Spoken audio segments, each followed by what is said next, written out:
Welcome, everyone. I'm very happy to be here and thank you for joining us. I am Sorina Nakshu and I'm very glad to be representing today the Consulate of Iceland in Romania as well as the Nordic Festival team. Today's session is about vernacular architecture in the modern era, and we have two distinguished speakers that will help us understand the challenges this type of architecture is facing today. We are being represented in Romania, but we will also find more about Iceland. And we hope this opportunity will bring up more opportunities to collaborate and learn about this type of architecture. From an organizational point of view, I would just like to point out that the presentations will be around 30 to 35 minutes, let's say, and after both presentations, we will have about 30 to 40 minutes for questions and answers. Before I get to introduce the two speakers we have today, I would like to enumerate a few key words and themes related to vernacular architecture in general, and leave it to you to decide after this talk if they are proper and still, still related to this topic. So let's say tradition, sustainability, versatility, resilience, urbanization, globalization, loss of traditional knowledge, climate change, and an important bridge between heritage and sustainability. First, we will hear from Professor Sigurjón Hafsteinsson from the University of Iceland. Professor Hafsteinsson completed his PhD in anthropology at Temple University in the United States and has extensively published his research in academic journals, including the theme on turf houses as an example of vernacular architecture in Iceland. Today he will share his insights on the architectural and anthropological perspective of cultural heritage. Following Professor Hafsteinsson, we will hear from Dr. Paula Popoiu, the manager of the National Village Museum Dimitrie Gusti here in Bucharest. Dr. Popoiu graduated from the National University of Arts in Bucharest, specializing in museology, and holds a PhD from the University of Bucharest. Since 2005, she has been leading the Village Museum, transforming it into a dynamic cultural center. Okay, so without further ado, let me welcome Professor Sigurjón Hafsteinsson to begin today's discourse. Thank you very much. This one, okay, thanks. Hi everyone, thank you so much for a nice introduction, and thank you all for coming. Yeah, so maybe I'll sit. I would like to begin by saying that vernacular architecture has been under a siege since at least the dawn of the Industrial Revolution that marked the birth of modernism. Disciplinary and authoritative power of architects and engineers grew in the construction of edifices. Social engineering within the field of political ideologies relegated vernacular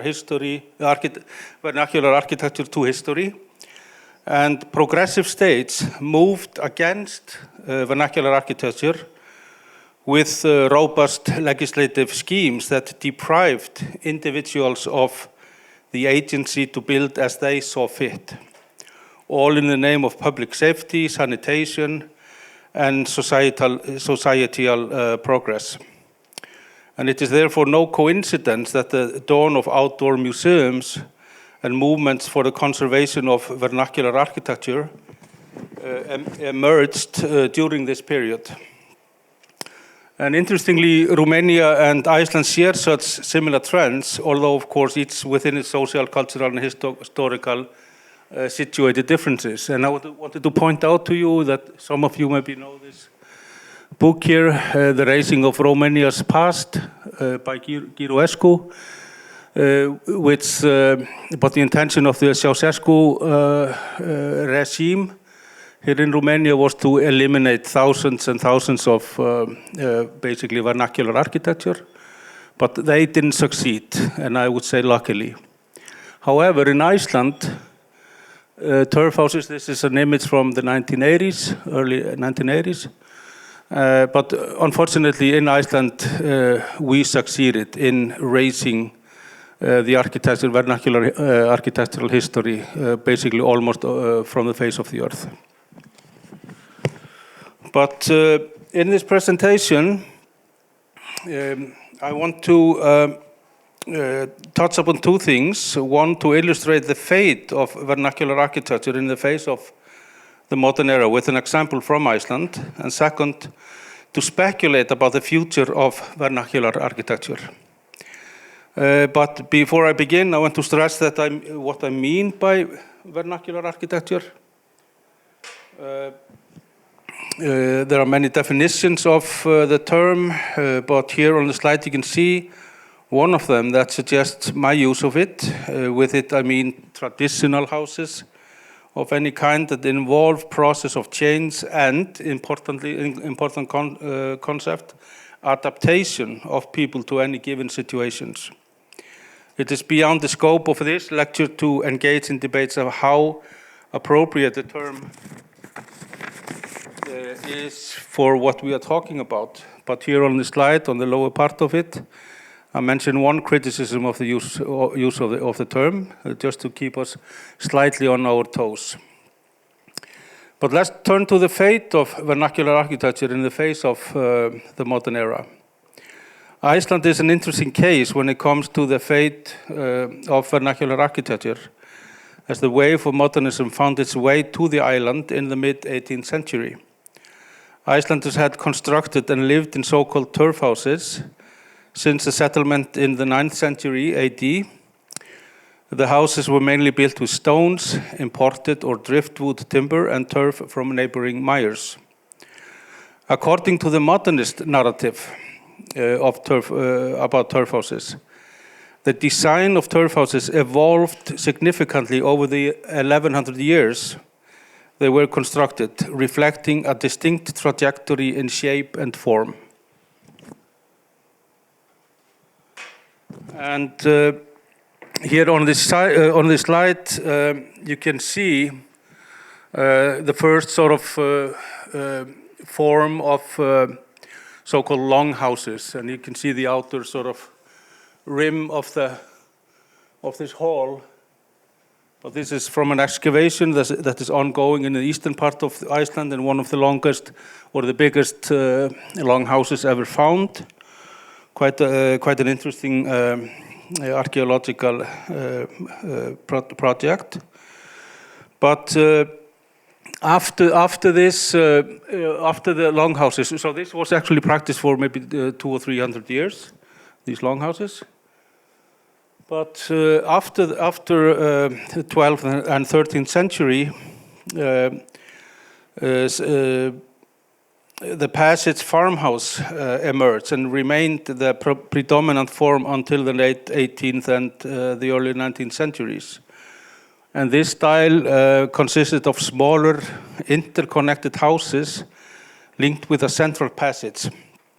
And among these was the baðstofa, the communal room, which was a multi-purpose living space used for work, recreation, and sleeping. In the late, and what I mean by passage, you maybe don't see it. This is a very small cottage, and this is the passage. So we have 4 houses here. This is, of course, all soil and turf and stones all around. And here's another blueprint of a house from 1896.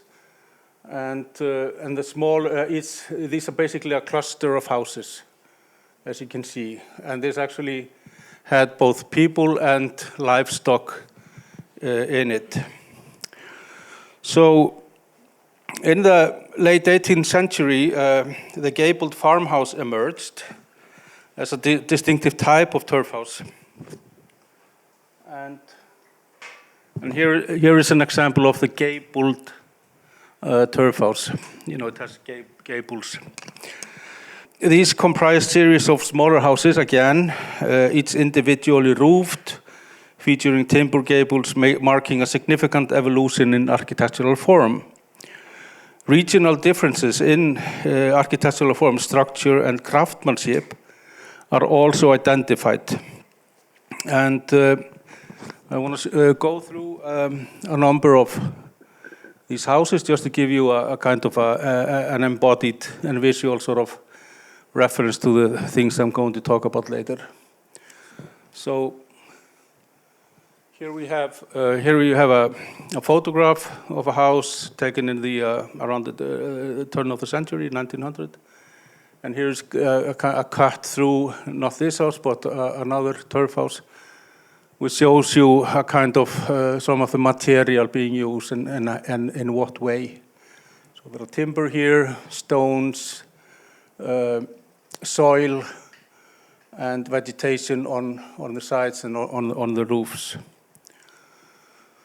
So on these slides I want to show you, this is taken in the mid-20th century. Again, this one is probably taken in the 1960s or 70s. And a winter scene is also very important, I think. This one taken mid-20th century. Interestingly enough, one of the things that happened, of course, along the shore is that we had these clusters of individual clustered houses, and this is taken not far from Reykjavik, around 1900. Here is another example around 1900. And then here again, 1880 or 90. This one is taken in the 1970s. This again it was taken in 1984. This was this house Sheep down by the shore, but now and built in 1900, shortly after. But today all this is gone because of the erosion of the land. And here is a very interesting image, a very sort of affluent farmstead up north, North Iceland. And of course, modernism didn't accept them, and I will talk about that a bit later. And because the turf houses were leaving, they were being erased, basically. The farmers usually built almost on top of the turf houses if they were still standing, like in this case. So shortly after the new house was built in around 1970, this farmstead was basically leveled out with a bulldozer. So the availability of natural resources, as you can imagine, played a significant role in these variations that we just saw, and also regionally. For instance, in some regions, stones were predominantly used compared to other regions in Iceland. Like, for instance, in the west, stones were used more in turf houses, where in others, turf was proportionally more used. So in the late 19th and well into the 20th century, modernist building material like corrugated iron and concrete or cement was incorporated into many older turf houses or used in the construction of newly built ones.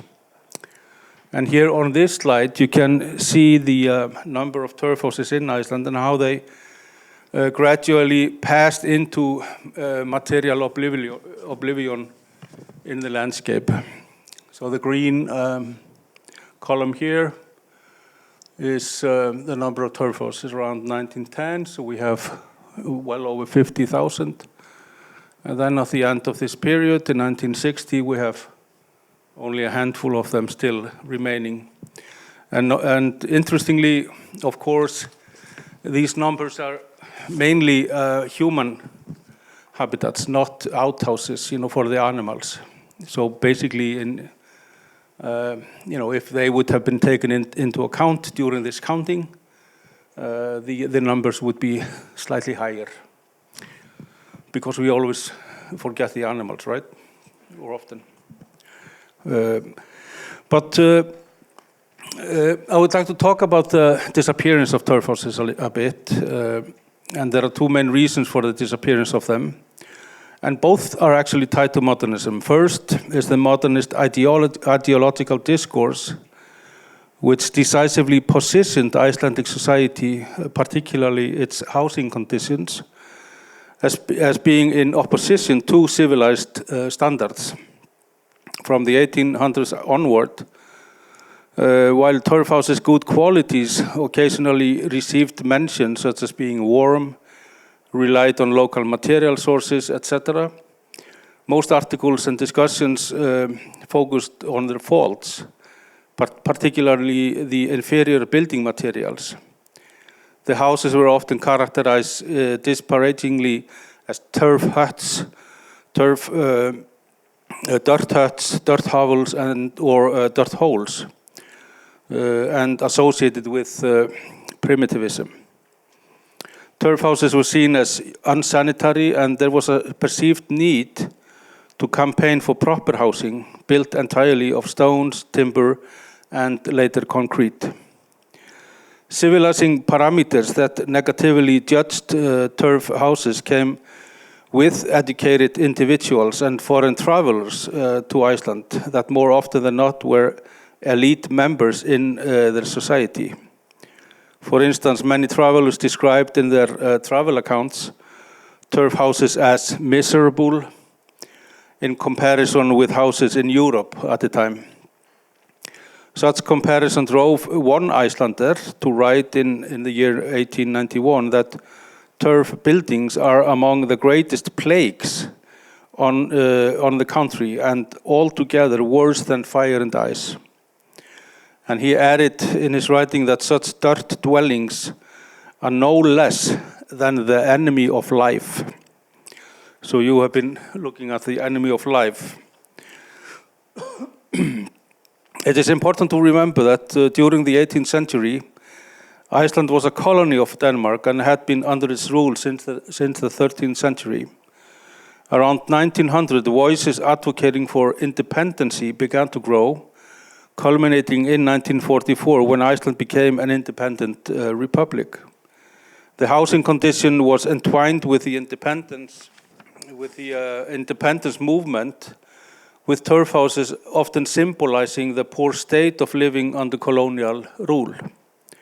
It therefore does not come as a surprise that after 1944, when the Icelandic state was formed, efforts focused on eradicating turf houses and the primitivism associated with them, and replacing them with more modern houses.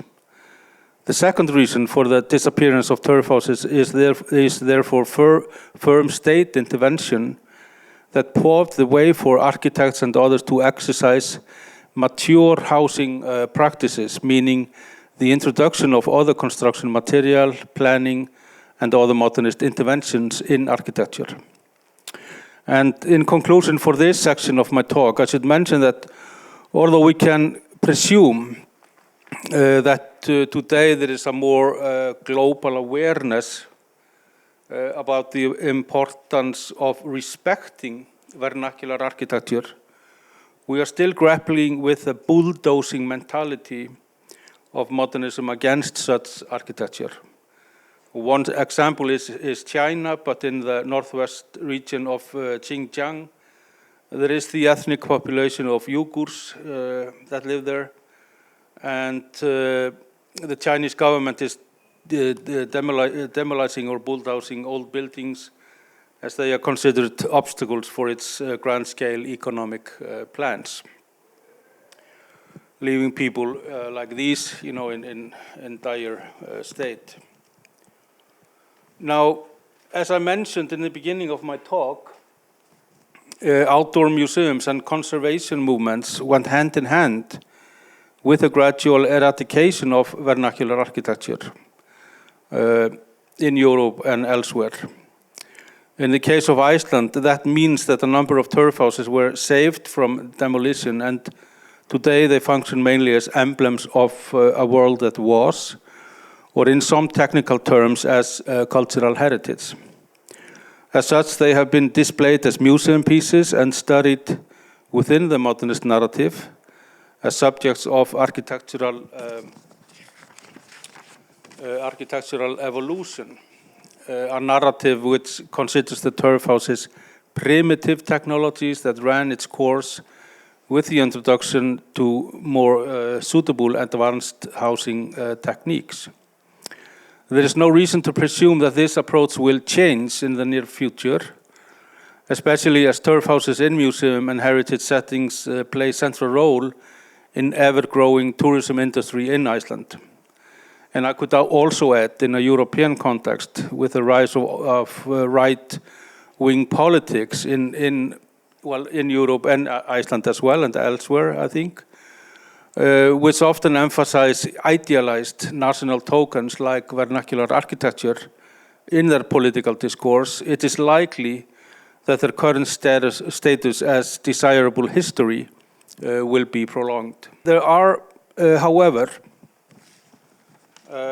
vital signs of a shift in the overall perception towards turf houses and presumably vernacular architecture in general.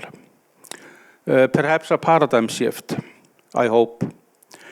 But with an introduction of critical approaches towards modernist narratives, such as post-colonialism and more recently post-humanism, much broader perspectives are being explored regarding the qualities and future possibilities of the so-called vernacular. In the case of Icelandic turf houses, I have been engaged in research along with my anthropological colleague, Tinna Grétarsdóttir, that seeks to de-center turf houses as solely human constructs. So when we look at turf houses from this slide, we actually see an exploded view of the turf house, and it might possibly change the ways in which we see that particular architecture.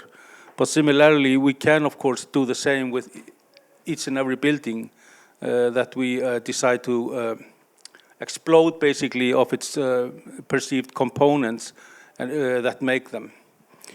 So, of course, one of the things that are in each and every building are, of course, microbes.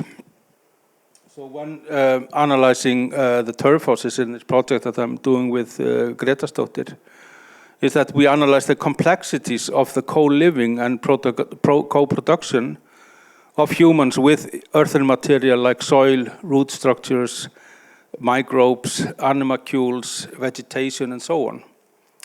This research relies on interdisciplinary approaches which clearly break away from the compartmentalized and anthropocentric framework of the modernist narrative.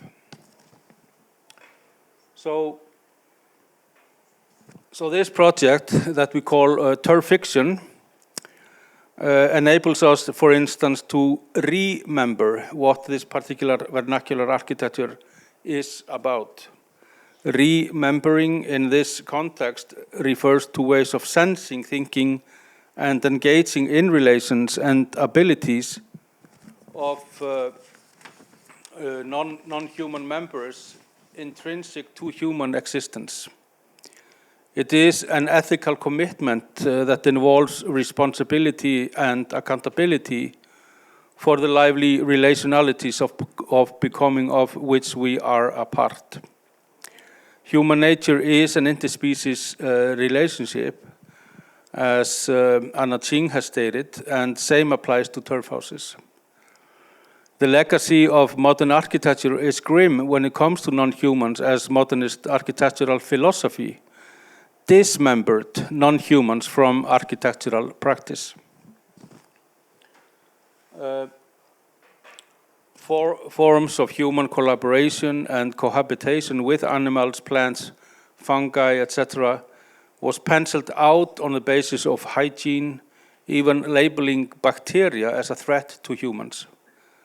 Moreover, the history of architecture predominantly frames its narratives on human practices of construction, sidelining the interconnected roles of non-human agents. So this project, Turf Fiction, aims to challenge and expand these narratives of the others.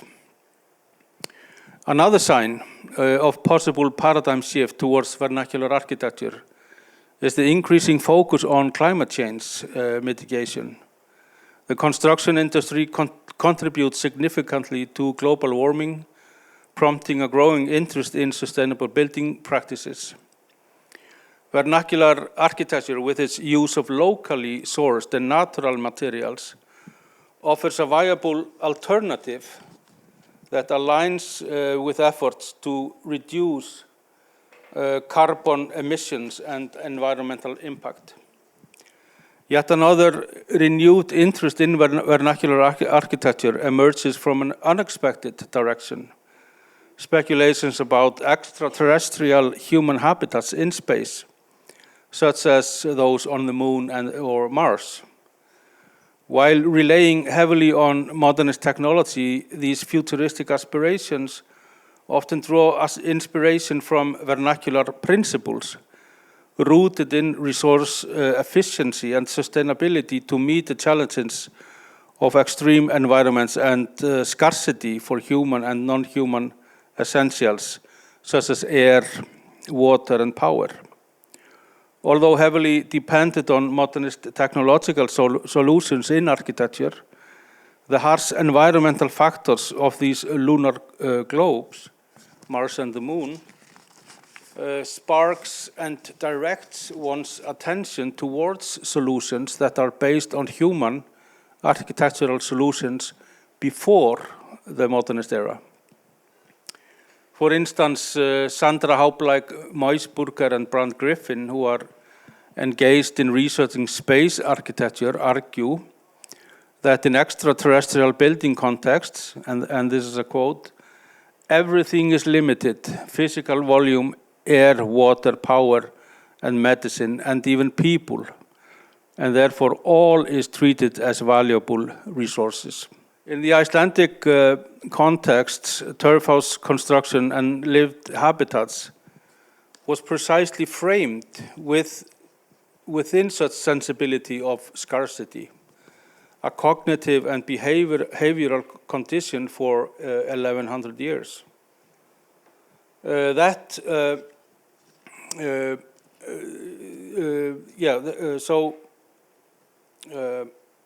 squarely, that condition squarely talks into current environmental and climate change debates about the need of contemporary humans to reduce their wasteful and unsustainable living habits.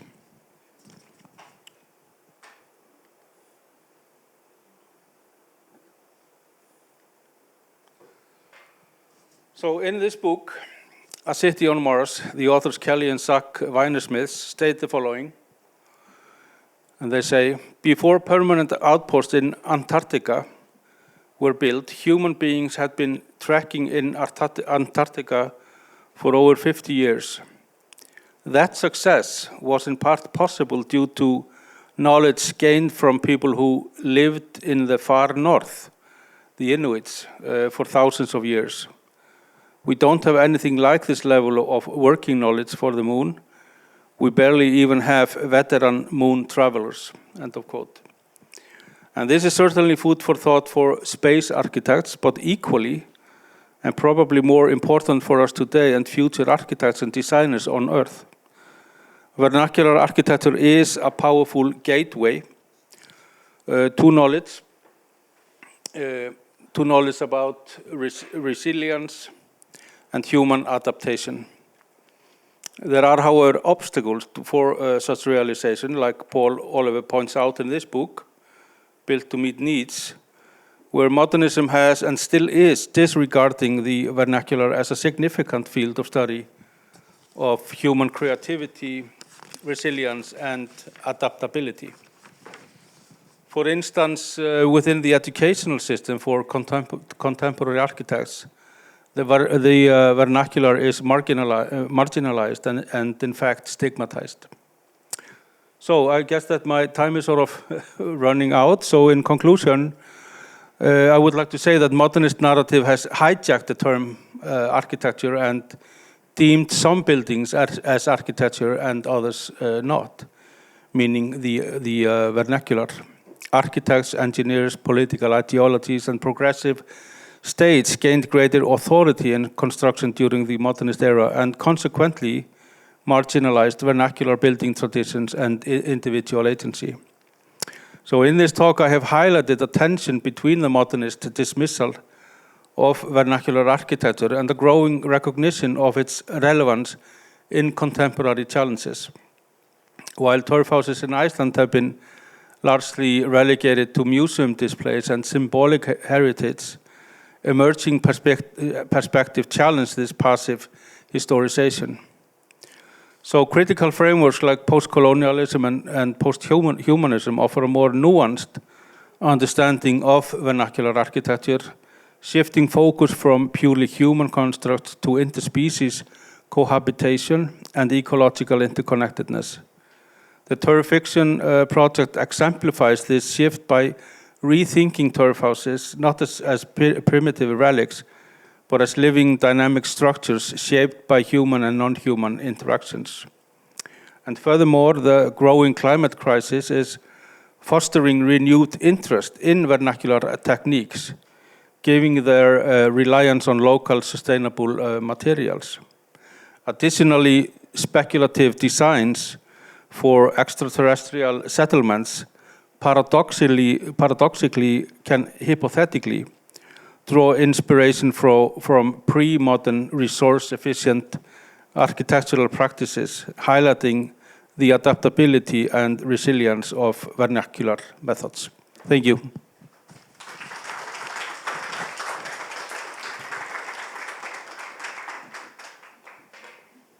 Thank you very much, Professor, for this journey and all of the food for thought. I'm sure this has sparked a lot of curiosity among our audience. Let's continue our discussion about the preservation of vernacular architecture within the context of an open-air museum. Dr. Paula Popoiu. First of all, allow me to offer a present for Mr. Professor. It's a book about clay architecture of north of Dobroja. And it's also in English. All right, thank you. Appreciate it.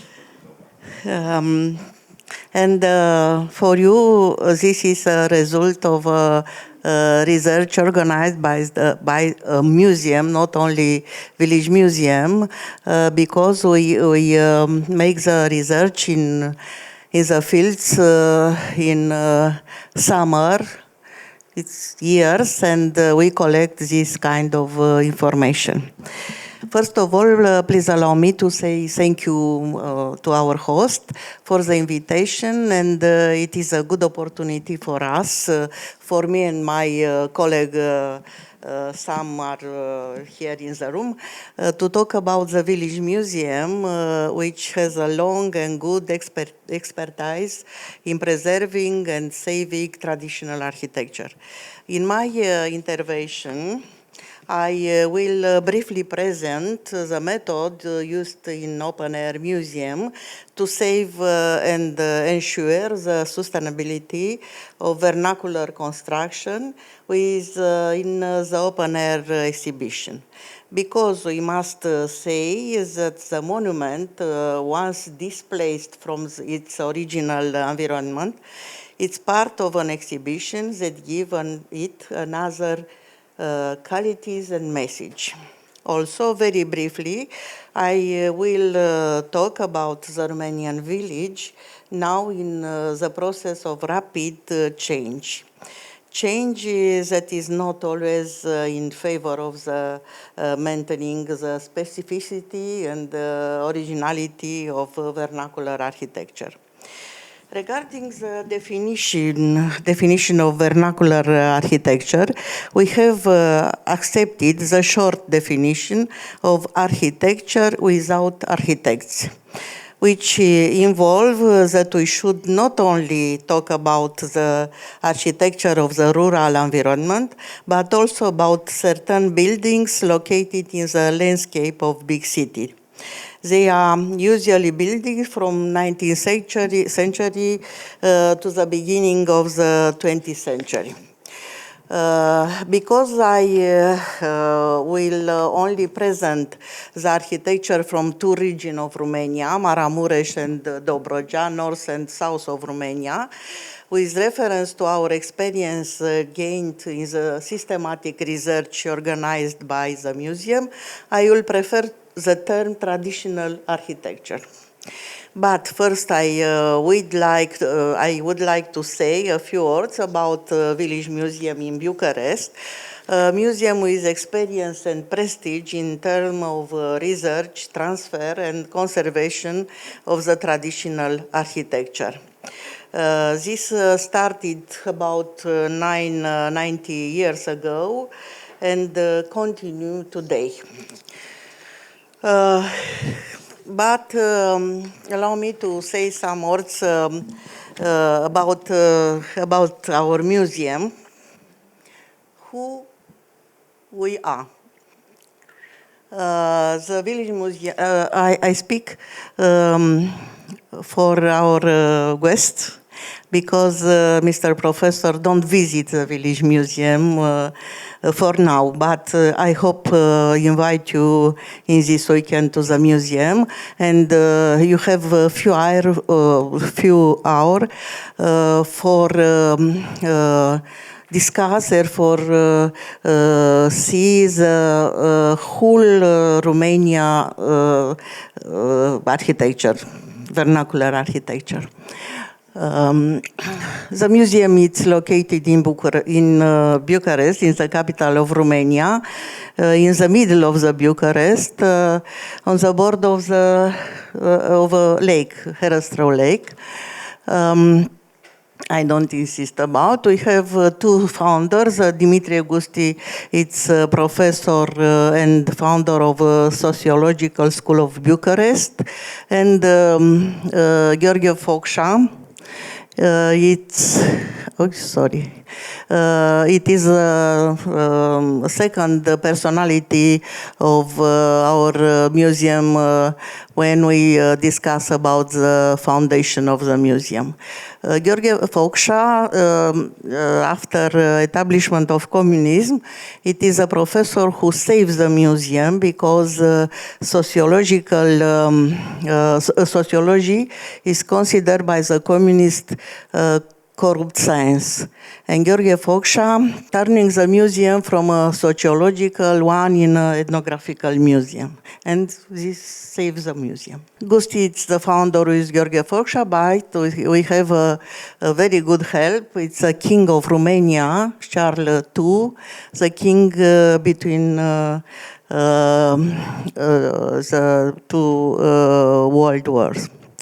We called our museum Village of the Village because it's a complex of entire Romania. In 1936, the museum has only 4 hectares, and now museum has 15 hectares and 400 monuments in the museum. So today, from 29 households in 1936, now we have 404 monuments, and over 70,000 objects were organized in heritage depot, built according to the principle of modern archaeology, modern museology. And you can see mission and objective of the Village Museum. First of all, we are a national museum. We depend to Ministry of Culture. Our objective is to collect, interpret, document, research and preserve material and immaterial heritage. and of course history of the village and of the traditional Romania.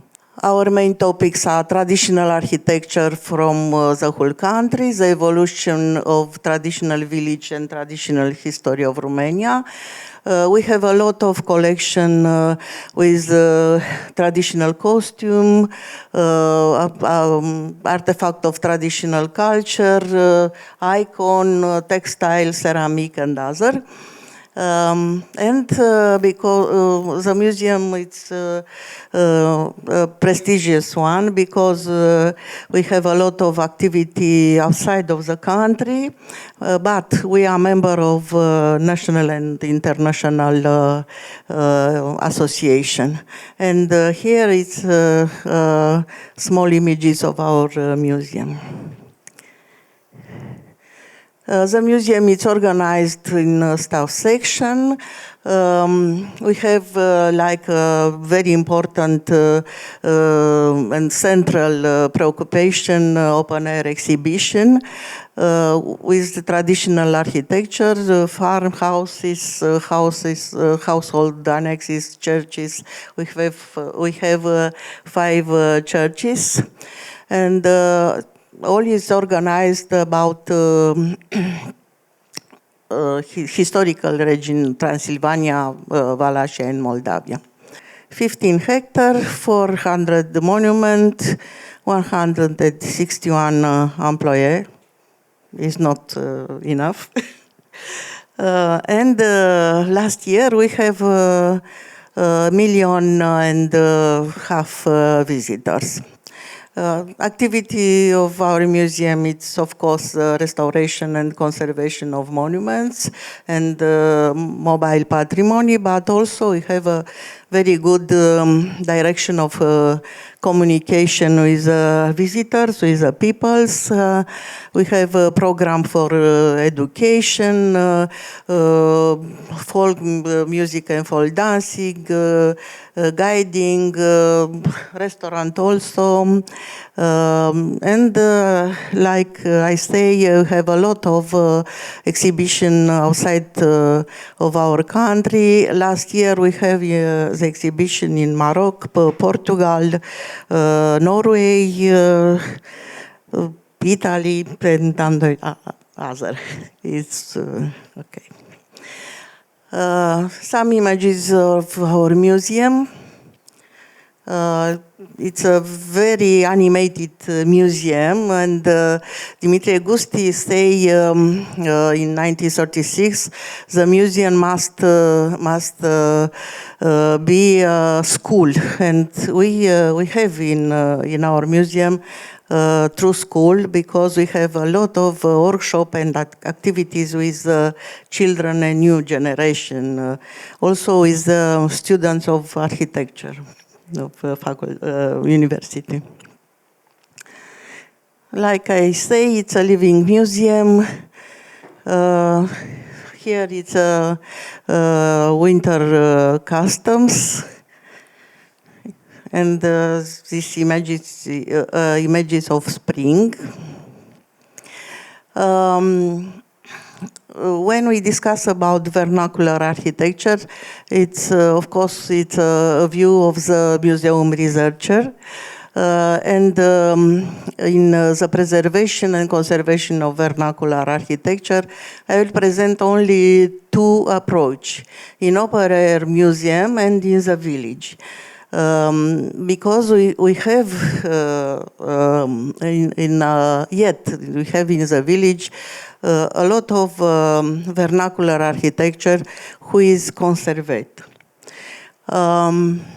Romania has a network of open-air museums. We have 20 open-air museums, and the model was the village museum in Bucharest, because in 1936, when the museum is open, in Europe was only 2 museums, Skansen, Sweden, and Lillehammer in Norway. Village Museum in Bucharest, it's an old open-air museum of Europe. The museum is organized like a real village with a civic center around the wooden church, and we have a school, a traditional dance hall, a community meeting place, crafts workshop, and we have a new part called New Village, when we have a workshop for craftsmen, and we present traditional occupation, but very important because Romanian traditional civilization, it's one of diversity and multiculturality. We have a minority street with a German house, Jewish house, Tatar, Ukrainian, Russian, Hungarian, and of course, house recently transferred in the museum, Roma peoples. In the museum, it's very important because we present this kind of architecture, but we offer models and solutions for modern architecture for young people who won't build in traditional style. They come to the museum and they ask, I want to have a house like a house of your museum, and we discuss with the young people. Comprendre sauvegarder, it is our objective for preserve the vernacular architecture. And advantages, it's maintenance and tourism, accessibility and facility to the cultural heritage. It's also facility for monitoring architectural heritage and its preservation through conservation in the museum. What we earn, avoid losing knowledge is very important, saving the past, recovery and preservation of identity memory. It's very important for us to discuss with people in the village but also in the museum about value of identity memory of vernacular architecture. What we lose something very important because we transfer the monument in the museum. We will lose the relationship between landscape, climate, people, and architecture. And I saw all the architects told us it's not very good translate the monument in the museum. This is a discussion with architect. Our museum research and preservation vernacular architecture for all the country. I say village museum, it's like a window to the country. Because we visiting the museum, we can see all the architecture, all type of architecture, vernacular architecture, wooden, clay, stone, all type. I say the new part of the museum, the new village, it's the name of this part. And in this new part, we transfer the monument for have a good image of entire country. We have a inn, church, dance hall, school. And it's very important to say this new part of the museum, it's functionally. Minority street in the museum. In the field, the German house is like this, and in the museum, it's the same house. We preserved the material, traditional material, the proportion of the house and the color and all. This is a moment of restoration of a church, Turea Church, who is in the new part of the museum. It's a functional church in this moment. Like all the museum in Romania, we have a documentary archive, and we collect all the information about craftsmen, about traditional technique of construction, and we establish a network, not only about the knowledge or savoir-faire, it's a network about the craftsmen. And we have this information in our archive. Also, it's a new generation, a very important part of our museum. We have a workshop about crafts, about building, about tradition with children and young people. This is the last project of our museum. It's a project with Norway money, not. It's a project dedicated to Roma ethnic group. We make 2 years research in the fields. 80 village we have a research, and after this our objective is transferring the museum people Roma house, and we relocate this house in 2023 in the museum. Now it's a very important monument in our museum, and it's very visited also tourists and Romanian people, and also Roma group, ethnic group, visited this house. The house is not only an ethnographical monument, it's very important, the history of the house, because Lazar Nefteneilă, the owner of the house, was activist and the leader of Roma people between the two worlds. And also Lazar Nefteneilă, it's a leader of an organization, I say the first organization of Roma people, the Neuro-Rustic Brotherhood, and he write a newspaper with Roma information. We relocate the house. In the village, the house is a ruin, and now it's saved for disappeared.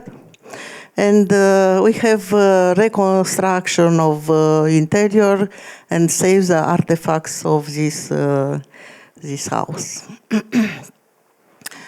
Another important approach of the vernacular architecture, it's modernized of a barn from Maramureș, north of Romania, for created an interactive space. This barn is translated in the museum, and it's an exhibition space, unconventional, because it's a small Roma people museum, but in the same time it is a virtual space. It's a space for virtual reality. This is a barn when we have traditional elements, but also we modernize the space for this museum. This small museum of Roma. And this is a cat, it's the first visitor of our barn. Inside we have this museum with Roma artifact and about the crafts, traditional crafts of Roma people. And very important, virtual reality, but inside it is laser. Laser, it is an avatar, it is an algorithm who can answer the question about culture of Roma people, culture, traditional culture and life of Roma people. I invite you ask Lazar about. The preservation is a village. Here it's complicatedly because first I must say we have in Romania a kind of blessing. We have yet the traditional houses in the village conserved, or yes, the village changed very, very quickly, but we have in the mountains the village depopulated in this moment, it's true, but the village when the traditional house is still preserved in original form. For preservation, this vernacular architecture in the village, it's very complicated, very complex process, because we discuss with authorities, and it is very difficult to discuss with authorities for preservate old house.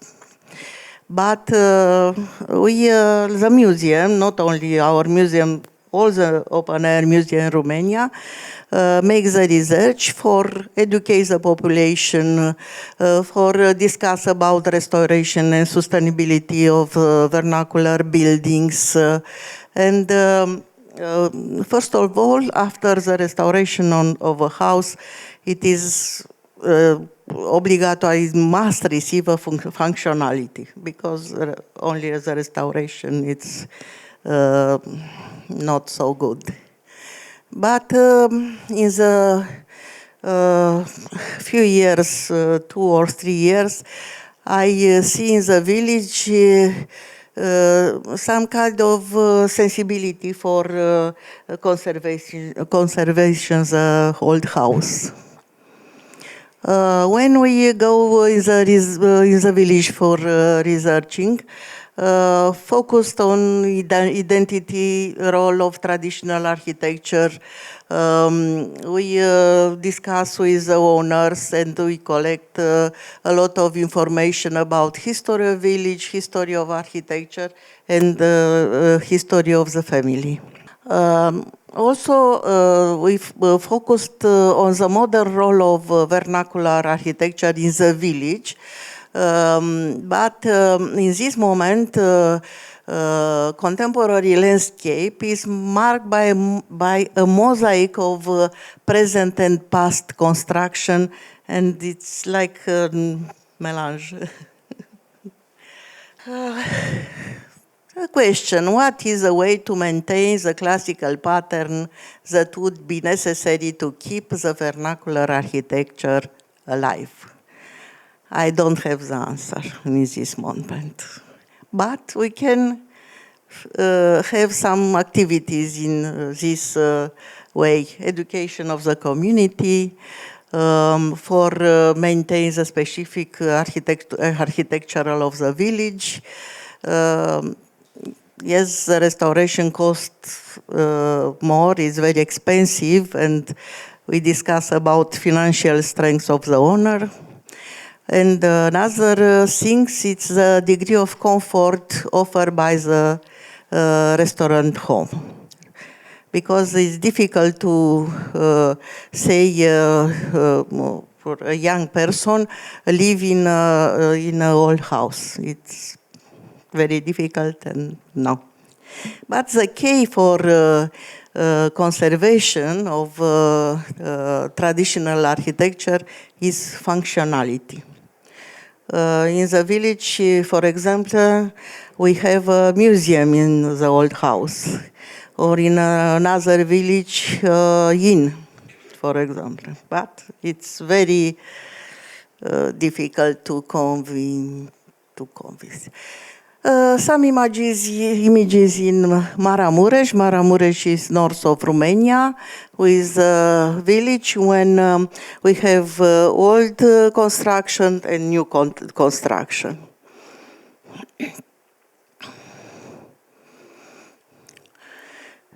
This is traditional architecture, and this is traditional and new. But the new architecture take over, it has an element of traditional construction. New architecture preserves traditional construction. And you have here the color of the material, say what is new, what is old. This is a house who was built after the traditional houses. It's a new house. And we have the house is restored in situ. And here you have a village, a street of a village, before and after restoration. Okay, this is tradition in the village. And another region is Dobroja. Dobroja, you have the book. Dobroja is a very interesting region because it's multicultural and multi-ethnic region. And in Dobroja, we have a very, very good database to the Open Museum in Tulcea. It's a big town in Dobroja. And I discuss only about a village called Atmaja. It's a Turk name. And I have in this village a research in 1992, and I returned in 2004. And the village, it's changed. It's changed.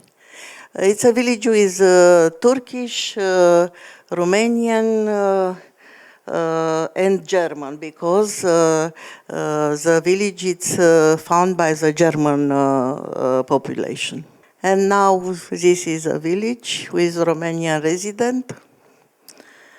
In the village was evangelical church built in 1865 when the village is founded by the German people, the German ethnic.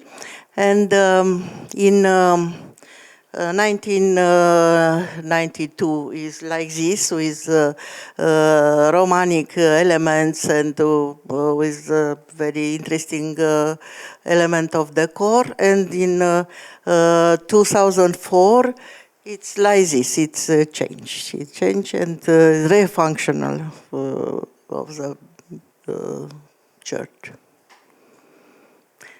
Other things, the last German house in Atmaja, it's 1992, it's okay, but in the present it's a ruin. And this is only for like this. When I am in the village, in the street, it's summer, it's very, very hot. It's a child, and I ask, how long have you lived here? It's a very, very idiot question of the researcher. And he say me, since I have lived here. And I say it is a child who identified Dobroja, the land of Dobroja, with a long, very long life. And also in Dobroja, we have a lot of traditional technique of build, clay, for clay houses.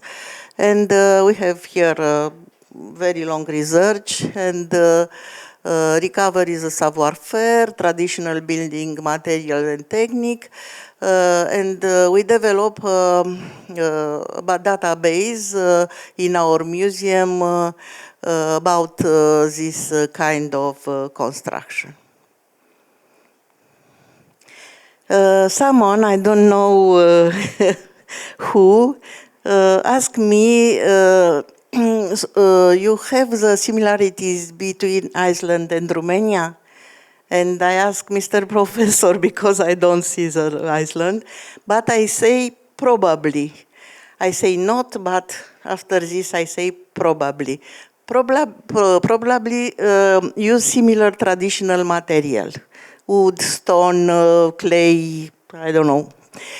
I think we met a historical process of transformation also in Iceland and in Romania.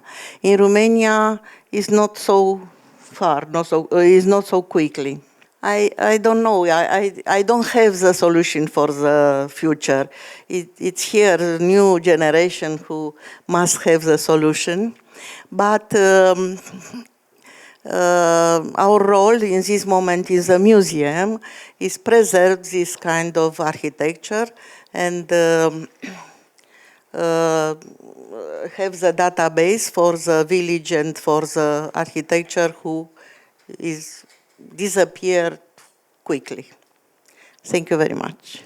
Thank you very much for the presentation and for taking us on a travel across the country. Right now, just to open the floor to questions from the audience, I'd like to invite both speakers back to the, to the main stage. And let's hear some of your questions or curiosities or further information that you might need. Both for being here. I had a question particularly for our Icelandic guest. I was wondering if in your years of experience, if you had any approach from the administrative side in Iceland or from any of the politicians who thought about a different way of building, much more sustainable, which would be inspired from the traditional style of building in Iceland? Or was it just from your side that you decided to make projects in order to get their attention? Was there anybody who approached you from their side in order to develop something? Thanks. No, this was actually through an acquaintance who is basically a turf master. It's a term, you know, if you're skilled in cutting turf, you get that that sort of professional name. It was through him that I got interested in this, and I was especially struck by the basically how well badly people talked about this type of vernacular architecture, and I was perplexed about it. You know, it is fascinating. On many accounts, I was really stunned by because I've met architects, for example, and they just, you know, not Icelandic architects. They just nodded their head. You know, this is nothing. This is just history. We have nothing to gain from it. And I thought that was, you know, pretty strange. You know, and. So it was through that I sort of got excited, you know, and then along, you know, I've been researching this for, you know, just over close to 15 years now, and it has only become more and more interesting. You know, it just basically explodes in so many different directions, even all the way to Romania. So But I would say that in regarding your question, I would say that is rather unfortunate that the instigation or the start of it doesn't come from official officially from the system, because they of course are, let's say, we have an outdoor museum in Reykjavik, the city of Reykjavik, and the National Museum has, I think, close to 50 houses in their house collection. And both these institutions, they are not recruiting researchers to do the research that I'm doing, or what, for example, what you were describing. And I'm looking forward to look at your your book or your dissertation. That is rather unfortunate, because that is definitely what we need. We need researchers like yourself in order to really get into it, get people interested in it. And in my opinion, the official system should acknowledge that. It's not enough for us just to put it up on display. We need to study it, and we basically need to study it robustly, much more than we actually do. And I think the same situation is here in Romania. We need more people engaged in it on an interdisciplinary spectrum. We need all kinds of people to get engaged into it. Even space architects. I've been trying to talk to some of these people that that are engaged in and writing about space architecture, and it's very difficult. They don't see it. Some of them don't see it as relevant. But to me, it is so highly relevant. Like I was trying to mention, talking about scarcity, which they are dealing with up here on the above us. Thank you. If we'd like to build a turf house in Romania, first of all, could we? Because I don't know if it's the climate will be good enough to allow this building. And secondly, can we get from somewhere a guideline or knowledge what materials and how to build this type of house? Thank you very much. Yeah, you can definitely get that type of knowledge. There are courses that you can attend to. But I think regarding the question of building a turf house here in Romania, I'm not if it would have been desirable. I'm pretty sure that Romanians or the Romanian people or the people, the ethnic groups here, if it was viable or sustainable, they would have, done it. But the little that I know about the let's say the museum and the material that people here in Romania and the Romanian region have been using, I'm not sure if it's totally different, and because of the the climate and the landscape and the availability of material sources. So I'm and turf, I presume, is not one of them, even though of course you have it, but not to the extent that it would have been from a practical point of view would be desirable to use it and build with it. You used other stuff. So it's just a different situation, if you know what I mean. So and there are of course different things that come here to play here. Like for instance, turf houses are being built up north, where it's colder than here. Availability of heating material to heat up the houses, like wood or peat or other stuff. You have more of wood here that you can burn and have been burning, while Icelanders are said to have basically cut down every piece of tree that they actually found, and then they were in trouble, and then they started to use peat and driftwood maybe. and some people didn't use nothing at all, only the body heat and the woolen sort of clothes that they had to sort of keep them warm.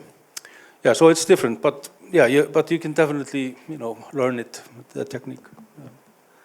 I also have a question for you.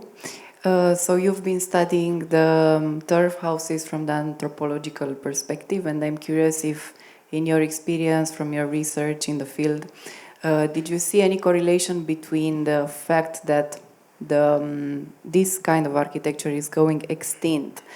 Does it affect somehow the way people interact in the community, or did you see any link between this disappearing and the way people used to do some things like regarding social behavior? Do we lose something if we lose this kind of architecture? Something related to the way we interact? Thanks. Yeah, definitely. We lost. We've lost worlds. I would say.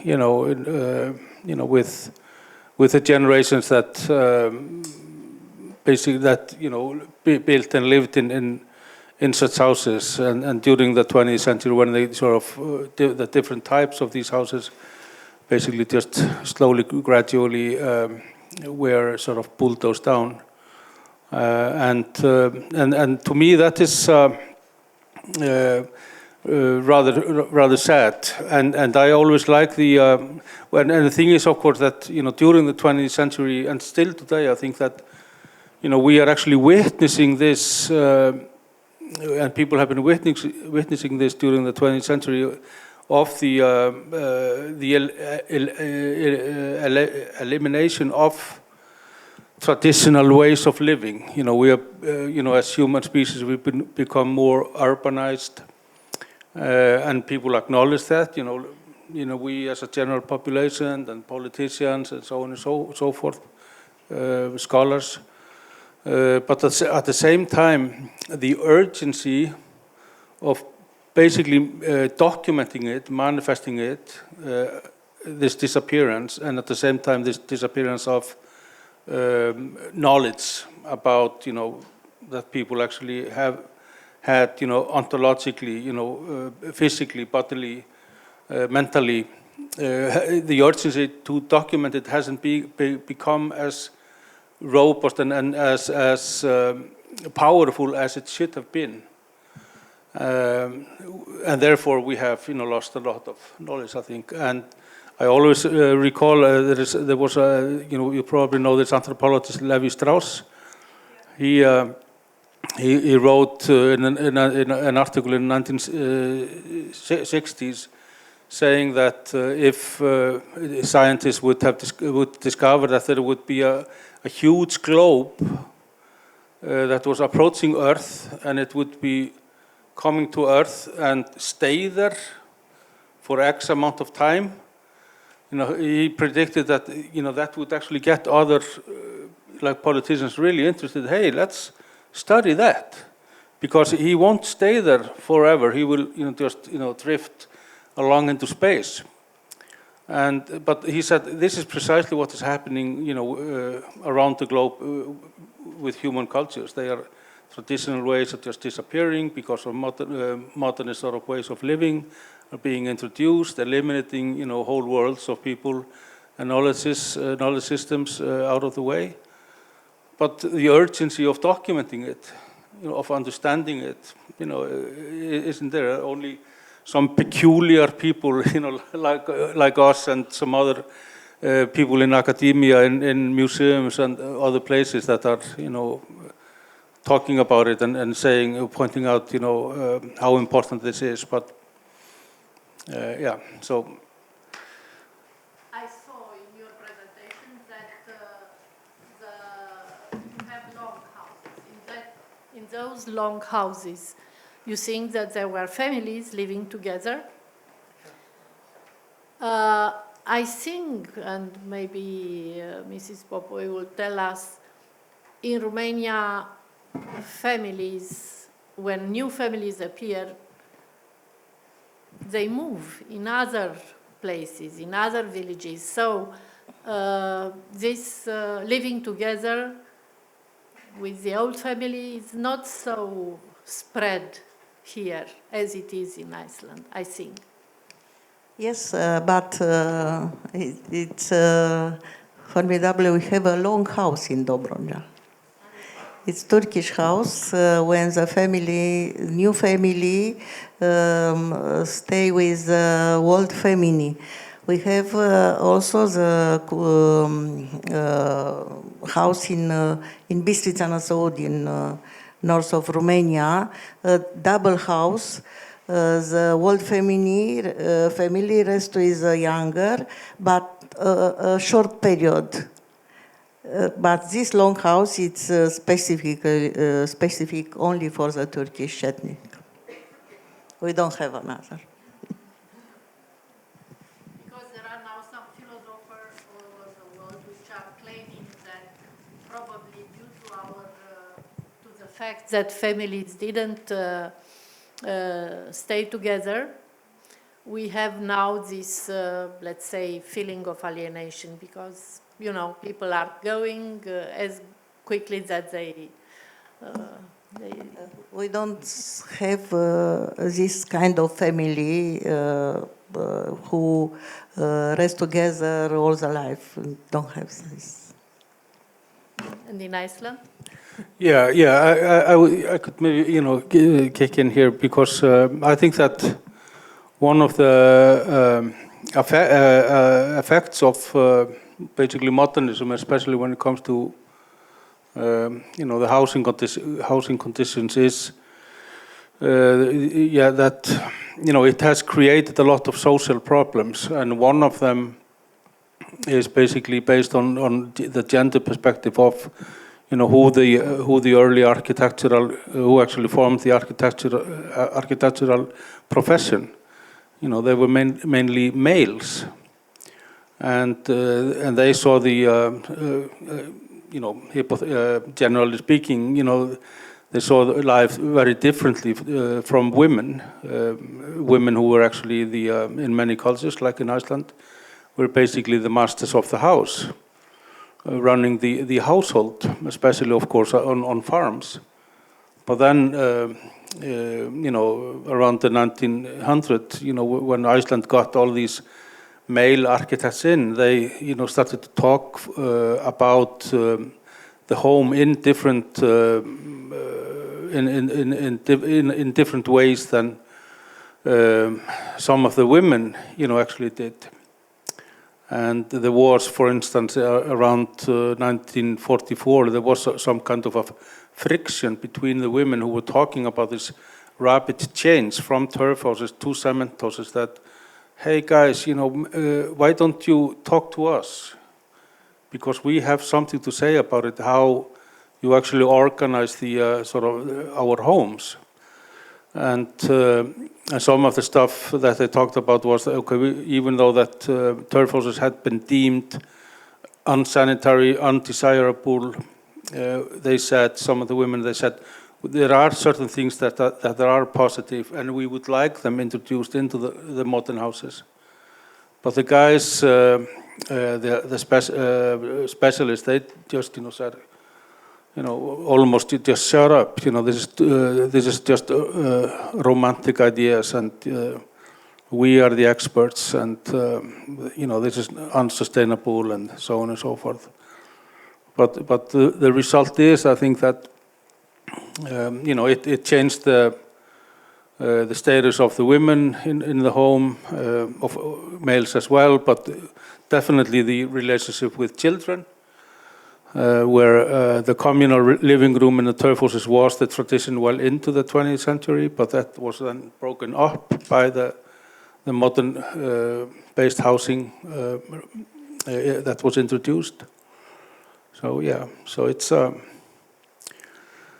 yeah, so this is maybe one sort of, you know, side story that is not very positive, you know, in terms of modern architecture. You know, the effects of it. I think it has had dramatic effects in many aspects. So I know that cultural appropriation is maybe a sensitive topic in the modern world, but architecturally speaking, do you think that this could be one of the solutions to saving vernacular architecture, like sharing techniques of building and etc. etc. For example, in this case, Romania and Iceland. To me or both? To you. Yeah, well, yeah, I think definitely think that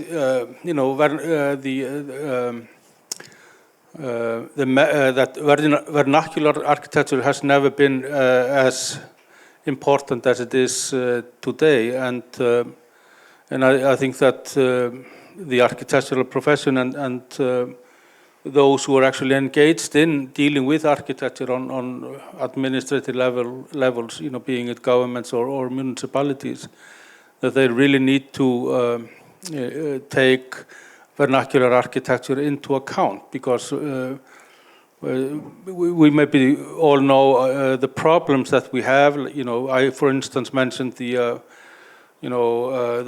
the modern construction industry is heavily polluting our sources and basically the planet.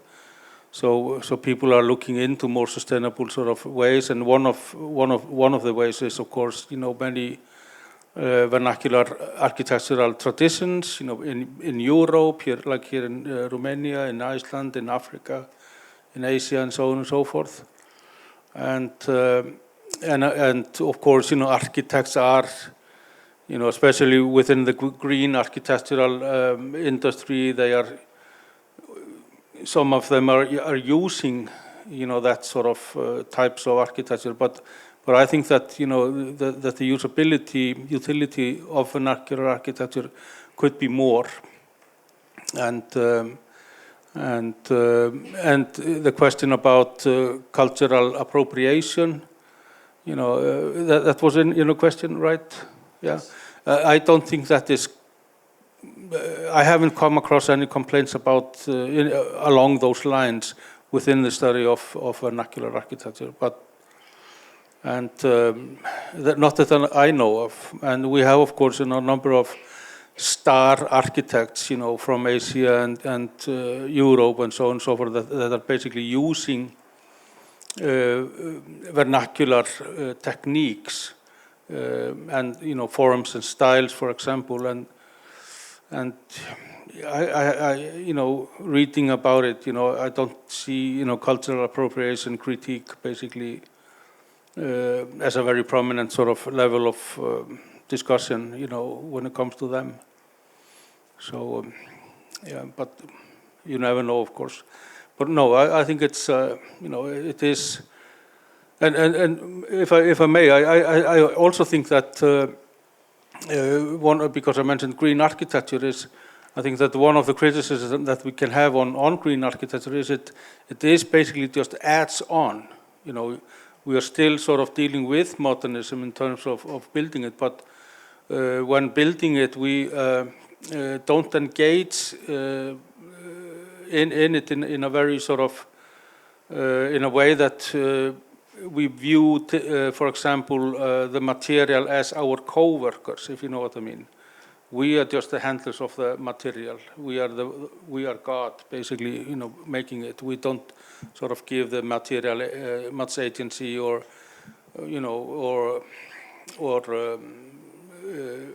let's say microbes, for example. We try to sort of eliminate it. And that is a problem, and that is one of the things that we argue, for example, in the turf fiction project, that we envision about turf houses, that we want to show how that they are more relevant than we previously thought. And I presume the same model sort of would apply to the houses that are in your museum, for example, that are that are hypothetically features in those houses that are really relevant to the architecture here in Romania and elsewhere. So, but we need to push further in doing our studies in that regard. Thank you.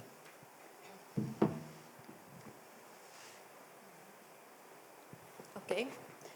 Thank you very much. Not to be a romantic on the 14th of February, but I think we can conclude on a rather optimistic note. Perhaps discussions like this and open talks can also be an indirect preservation way, because like this maybe we can carry on the story of vernacular architecture even further to the next generations, and I hope you all agree with me. Let's thank the two speakers for today.